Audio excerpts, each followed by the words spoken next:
কোথায় যাচ্ছ তুমি? আজকে তো আমার প্রথম মাসের স্যালারি এসেছে, ভাইয়ের হাতে নিজের প্রথম মাসের স্যালারিটা তুলে দিতে যাচ্ছি। এই, কোনো ভাইয়াকে টাকা দেওয়া লাগবে না, আসছে ভাইয়াকে টাকাটা দিয়ে আসি। আচ্ছা, আমাদের কি কোনো খরচ নাই? হ্যাঁ, আমাদের কথা কি কোনো চিন্তা আসে না? এসব কথা বাদ দিলাম। কদিন পরে যখন আমাদের বাচ্চা হবে, আমাদের বাচ্চার ফিউচার কি, বাচ্চার খরচ আছে না নাকি? এসব চিন্তাকে তুমি করো।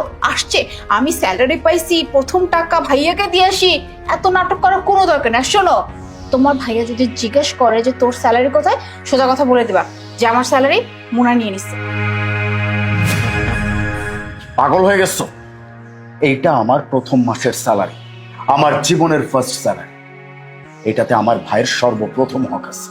খবরদার আমাদের দুই ভাইয়ের মাঝে আসার একদম চেষ্টা করবে না।